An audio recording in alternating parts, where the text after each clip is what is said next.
করি রামচন্দ্র ভগবানের চরণ কমলে প্রীতি দিই।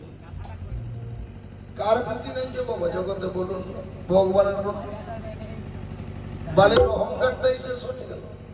ওইরকম আমরা জীব যখন আমরা চেতনা পাই তখন ভগবানের চরণ, আর যতক্ষণ পর্যন্ত চেতনা পাবো না ভগবান কি রে, কি ভগবান? আমি এই তো বাঁচাই থাকবে, বাঁচা থাকলে কোনো অসুবিধা নেই। তাহলে মৃত্যু নিশ্চিত আছে, মৃত্যু নিশ্চিত। জন্মগ্রহণ করেছি মৃত্যু নিশ্চিত, তো সেটা কিসে এড়াবে? আমরা মানুষ স্কুলে জন্মেছি, কত আমাদের দুর্লভ শরীর দেবতারা চায় থাকে, আর আমরা সেটাকে হেলাই হারাচ্ছি। হেলা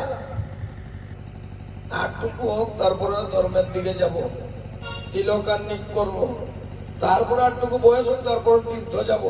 হ্যাঁ বাবা, 60-70 যদি কেউ তীর্থ যায় বলুন চলতে পারবে? গঙ্গাসাগরে কেউ যদি যায়, যদি ঠেলে, কেউ যদি ঠেলে গঙ্গায় গঙ্গায় আনে, তাহলে সময় থাকতে মধ্যে ভজন সাধন, সময় যদি চলে যায় তো লাঠি। তো ভগবান যবে করুণা করবেন তবেই তো আমাদের প্রীতি হবে। আজ দেখুন আপনাদের এই গ্রামে কত সুন্দর আপনারা আয়োজন করেছেন ভগবানের কথা। কিসের জন্য? কিসের কারণের জন্য? যাতে এই গ্রামটার মানুষ কিছু শিক্ষা পায়। কি শিক্ষা? বিবেক যাতে হয়, যে মা বাবাকে কেমন মান্যতা করতে হয়, ঘর সংসারকে কেমন রাখতে হয়, কেমন গুরুজনকে পালন করতে হয়, এগুলো শিক্ষার বস্তু, ধর্মের বস্তু নয়। ধর্মটা কর্ম করবেন তবে ধর্ম হবে। তাহলে বিবেক চাই।